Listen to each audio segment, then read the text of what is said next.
Malou Ramirez. I hope Mhm. I'm pronouncing that properly. Glad to have you. I'm Pamela Tanner Boll for our viewers, and we are doing a follow-up of the people who were in our film to which we belong to see what they're doing now, 4 years later, maybe even five at this, almost five at this point, in terms of their ranching practices, their regenerative practices. And back when we were interviewing Malou, and her daughter was in the film too, she had started implementing a program called range riding, which was a way, from my understanding, to bunch the cattle together so that they would be safer from prey. And they did this by riding around the edges of the cattle so that the cattle would naturally sort of bunch together. If I'm getting this wrong, please correct me. But I'd love for you to tell us where that is, where that program is now, and if you're still doing this. Oh, yeah, thank you. Well, I appreciate that. Yeah, the range training program is just in full flux right now. It's evolving. It has been evolving since it started. We've learned a lot of really wonderful and hard lessons through it.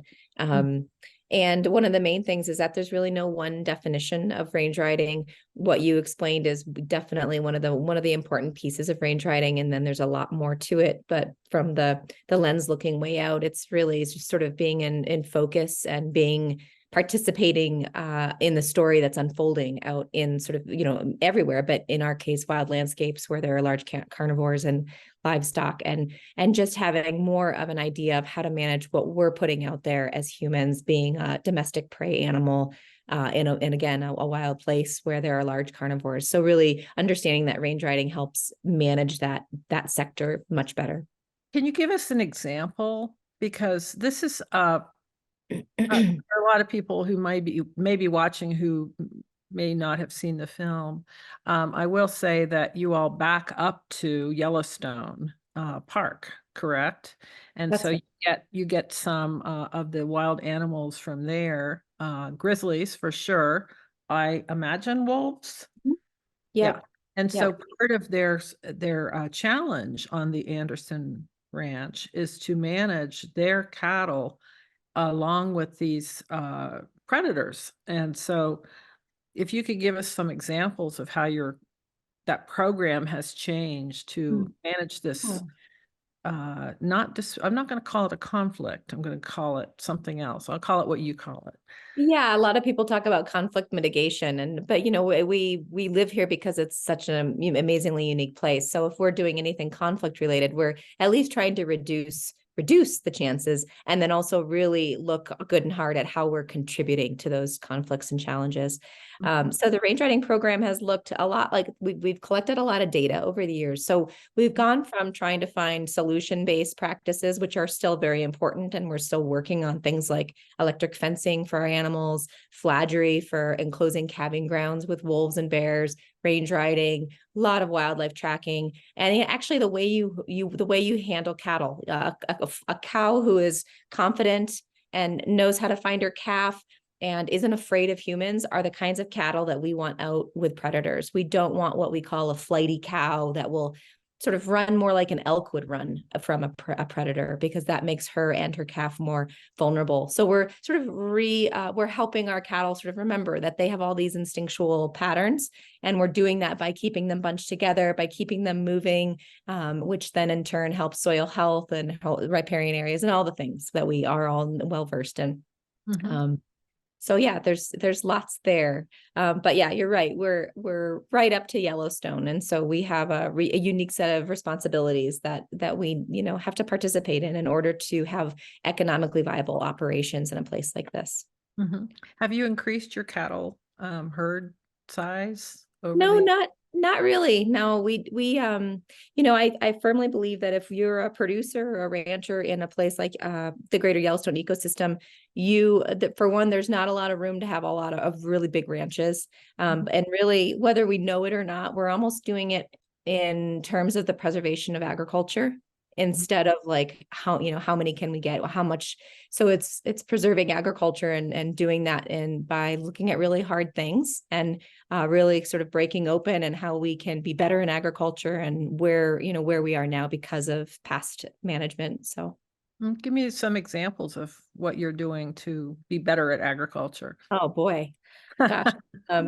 Concrete examples are always good. Yeah, I mean, so many things. Give me one of these Yeah, stories. we do a lot of on the ground practices. So, holding cover, strategically grazing our animals and cattle. But then more for us personally as a family and an association, it goes into supporting diversity, regeneration, and regenerative agriculture in this type of place. It literally has a lot more to do with diversity, biodiversity. It has a lot to do with looking at how agriculture and the wilds can come together. And if one is successful, then how can we mimic and let the other be successful as well? So it's really being in relationship with the larger natural system that's occurring instead of coming in the old sort of dominating agricultural way.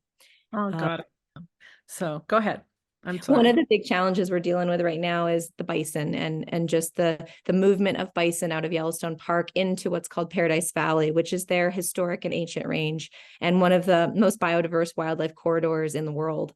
And then it's also a thriving agricultural area. And so how do we think outside the box, no pun intended, being Yellowstone Park, to allow these bison that are often starving in the spring, literally starving, come out back into their native lands, and also supporting agriculture because we need those private lands to stay intact. We need those ranchers to stay on the landscape so that Paradise Valley doesn't become development, which it's already becoming that way. It's a very scary, above all things, development is our scariest situation in a wildlife corridor. So as ranchers, we have a greater responsibility to figure out how to make it work. Are you finding that you can, what are you doing to increase the ground cover, the grasses, the forbs? I presume that's part of your strategy to allow both the bison to eat and your cattle to eat. But tell Yeah, me well, about that. right now, bison and cattle can't be in the same area together because of a disease called brucellosis. And Oh, I and remember actually, that. unfortunately, bison get a bad rap, but it's mainly elk who carry it. And it's a pretty low chance that cattle could contract it. But when they do, it's astronomically, it's a bankrupt situation for many producers. So Yeah. there's no shared land right now with cattle and wild bison, but elk and other wildlife, yes. So that one of the things is to keep a lot bigger percentage. It used to be that we'd come into these places, we as the pioneers, the settlers, the agriculturalists would just take, it was a resource. Everything around us is a resource. And so it's really shifting that model into, certainly it can be a resource, but how do we better it? And so keeping a higher percentage of grass, understanding what elk are eating versus what beef and cattle are eating, and how to get first and second grazes out of places, and how to rest native grasses and support the native grasses. There's a lot of introduced grass species. People really talk a lot about noxious weeds and how bad that is, but there's quite a few introduced grass species that act as a noxious weed to native plants. And what we need is our native plants to thrive and co-thrive along with others. So are you getting some help with the, you know, returning the native plants, or, really just sort of on your own in that arena, or how's that going?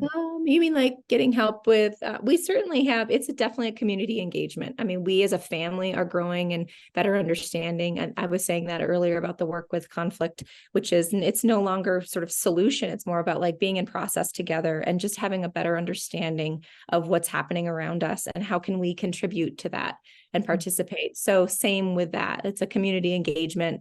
While we're learning as a family every year with different grazing practices and trying something different, being curious, we're also sharing. And we have a lot of school groups come. We had 2 years ago, we had a school group reseed an entire pasture with a native grass seed.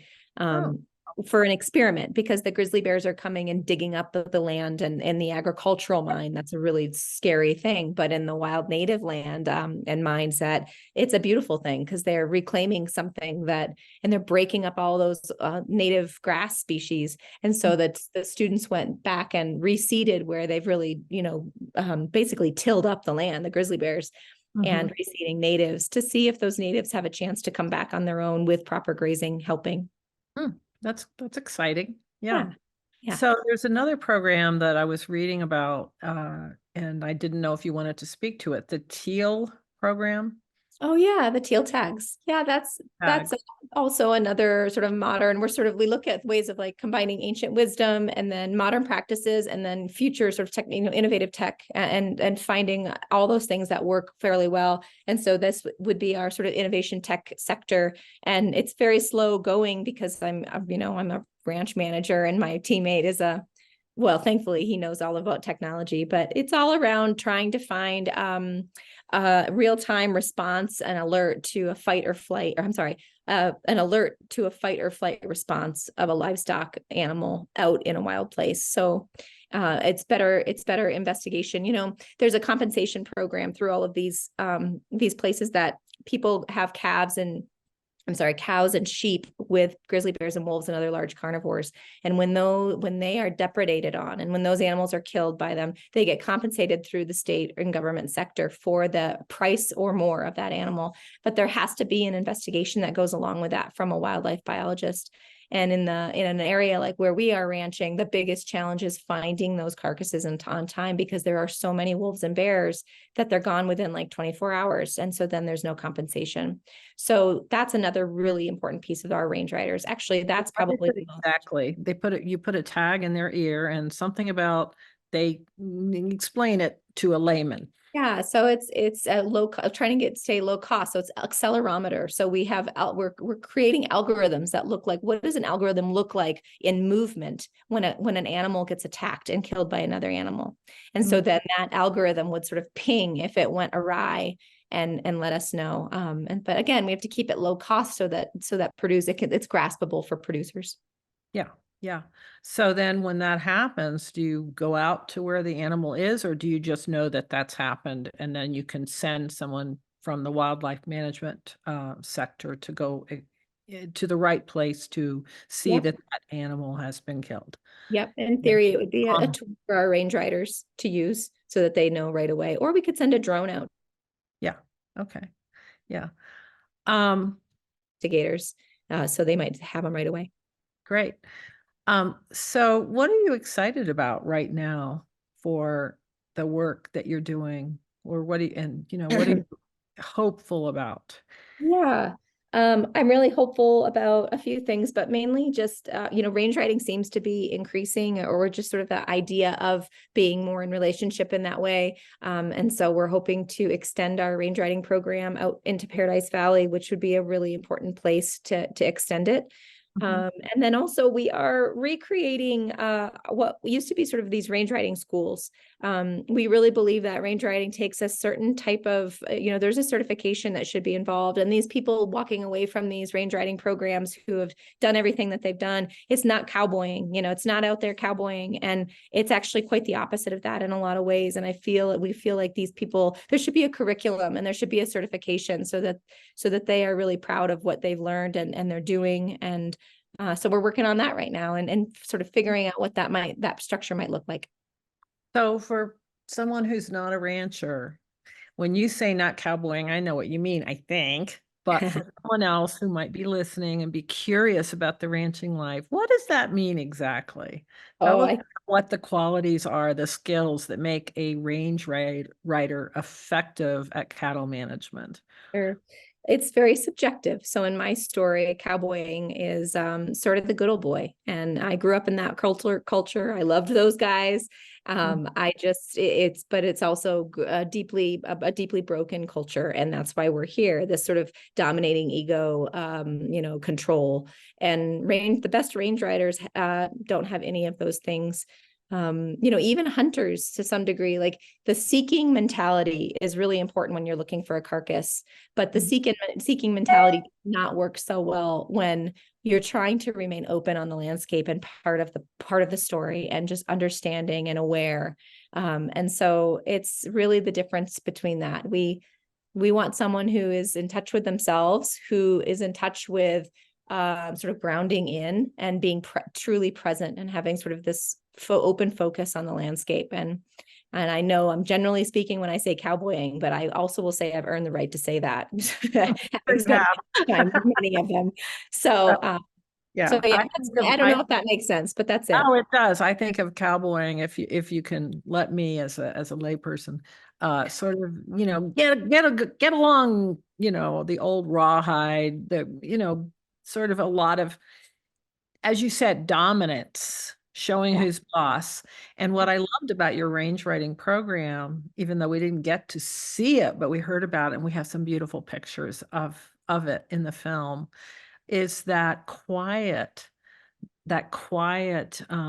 standing back a bit from the cattle and not pushing them, but allowing the cattle to understand that if they're close together, for example, that they can be more protective of their young without being, having to be scared.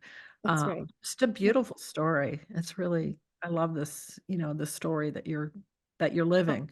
So well, thanks. so Thank that's exciting. What are your biggest challenges, do you think, right now? Oh gosh, it can be hard to find the right people. Excuse me. Mm, Um, and but biggest challenges right now in the broader mindset is the people part of just having the hard conversations, breaking open that conversation with people who think of range riding as something else and sort of put it in a category of non-old west culture. mhm, And often those are the people who have the conflict, who could use some more tools in the tool shed. And mhm. so learning how to, not try to micromanage or change people's minds, just having, really vulnerable conversations around just sharing stories and trying to get to know and trust people so that we can continue the work. Oh, that's neat. Well, what about let's see, you have a daughter. I have Uh, two girls. I only met one, so sorry. Are they, how old are they now? Let's see. My oldest is almost 10 and my youngest is almost 8. Oh, yeah. Are they interested in range riding and cattle, They not do seem to cowboying? be, yes, yes, they do seem to be somewhat interested in all the crazy things that this family gets their hands into. Yeah. So, well, this is great. Is there anything that you wanted to ask, um, me or us? No, thank you. I appreciate it. It was a nice conversation. Yeah, I'm really happy that we got to catch up a little bit. And the movie is still out there playing around the world. So um, if I'll just mention that if anyone wants to see it and they haven't, which probably a lot of people haven't, it's called To Which We Belong. And it's on, if you go to towhich-we-belong.com, you'll find all the places that it's playing. But it's playing Apple TV, Amazon, I can't remember, but it's on there. Wonderful. So, and then tell us where we can find where people who might be more curious about what you're doing, where they can find information. Sure. Yeah, you can find information at tomminerbasin.org. I'm sorry, tomminerbasin association.org. Okay. Um, and then also Grizzly Creek Ranch is a ranch I manage up in the basin, and we do a lot of this stuff too. So yeah. Okay. And then, That's yeah, good beef is always like J Bar L beef and B Bar Ranch beef. Those are great regenerative ag, get great Yellowstone ecosystem beef products. So so what would be the most helpful thing for somebody who might be watching this to positively impact the work that you're doing? What would you like oh if you had a dream? What would be the big dream? Definitely food systems. In order to shift all this, we have to look at that. And so, yes, just more and more education and really accountability around how much meat are we eating and where's the meat coming from. Yeah. So, Well, there's a lot of good people working on that. yes, So we yes, will hopefully interviewing some of them too. But awesome, all awesome. right. Thank you so much, Malou. It was Thank great you. talking.